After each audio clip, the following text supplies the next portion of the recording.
সম্মানিত শিক্ষার্থী বন্ধুরা, আসসালামু আলাইকুম। আশা রাখি তোমরা সবাই আল্লাহর রহমতে ভালো আছো। আজকের আমরা আলোচনা করব সাফিক্স এবং প্রিফিক্সের আরেকটি নতুন ক্লাস নিয়ে। তোমরা যারা নবম এবং দশম শ্রেণীতে অধ্যয়ন করছো তাদের জন্য আজকের এই ক্লাসটি। তো এখানে 2026 সালে 10 বোর্ডে আসছে কোশ্চেন নাম্বার 6 সাফিক্স এবং প্রিফিক্স। আজ আমরা সেই কোশ্চেনটি সমাধান করব। তো এখানে প্যাসেজটি হলো, agriculture is the soul of our national economy.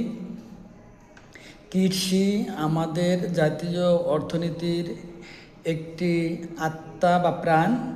But কিন্তু our agriculture is still a gamble.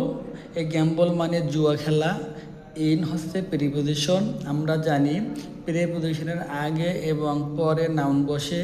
যেহেতু ইন একটা প্রিপোজিশন, সেই জন্য তার আগে বসবে নাউন। তো এই গ্যাম্বল এর নাউন হচ্ছে gambling. Gambling noun. Hands of nature. তারপরে most of the farmers of our country. আমাদের দেশের বেশিরভাগ কৃষকেরা আর ড্যাশ লিটারেট। যদি সাহায্যকারী ভার্ব থাকে অথবা লিঙ্কিং ভার্ব থাকে তারপরে অ্যাডজেক্টিভ বসে। তো এখানে লিটারেট এটা একটা অ্যাডজেক্টিভ, এখানে বসার কথাও অ্যাডজেক্টিভ। যেটা বসার কথা যদি নিয়ম অনুসারে সেটাই থাকে, সেক্ষেত্রে তার বিপরীত শব্দ হবে। তো লিটারেট এর বিপরীত হবে ইলিটারেট। ইলিটারেট। এই লিটারেট একটা অ্যাডজেক্টিভ, এখানে বসবো অ্যাডজেক্টিভ, সেই জন্য তার বিপরীত শব্দ হবে ইলিটারেট। তারপরে poor farmers can not buy. গরিব কৃষকেরা কিনতে পারে না। Science tools.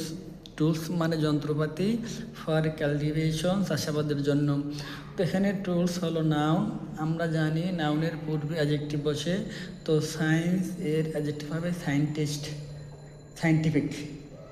সায়েন্টিফিক। তো সায়েন্স হচ্ছে নাউন, তার অ্যাডজেক্টিভ ফর্ম হবে সায়েন্টিফিক। মোরওভার তাছাড়া the tools are dash able to buy them. এখানে আর হচ্ছে সাহায্যকারী ভার্ব। সাহায্যকারী ভার্বের পরে বসবে অ্যাডজেক্টিভ। অ্যাভেল এটা একটা ভার্ব, তো এখানে বসবে অ্যাডজেক্টিভ। মোরওভার তাছাড়া দ্য টুলস আর যন্ত্রপাতিগুলো আর অ্যাবেল মানে সহজলভ্য, যেগুলো সহজে পাওয়া যায় না। যন্ত্রপাতিগুলো সহজে পাওয়া যায় না, সেজন্য কী হবে আনঅ্যাভেইলেবল। আর থাকলে তারপরে বসবে অ্যাডজেক্টিভ। তো অ্যাভেইল এর বিপরীত শব্দ হবে আনঅ্যাভেল এবং অ্যাডজেক্টিভ হবে কি আনঅ্যাভেইলেবল। আনঅ্যাভেইলেবল।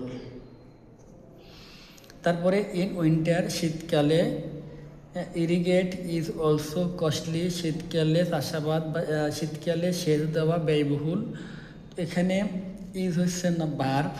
আমরা জানি ভার্বের পূর্বে হয়তো বসবে নাউন নইলে বসবে প্রোনাউন। তো এখানে নাউন বসবে। তো এই ইরিগেট এর নাউন হবে ইরিগেশন। ইরিগেশন।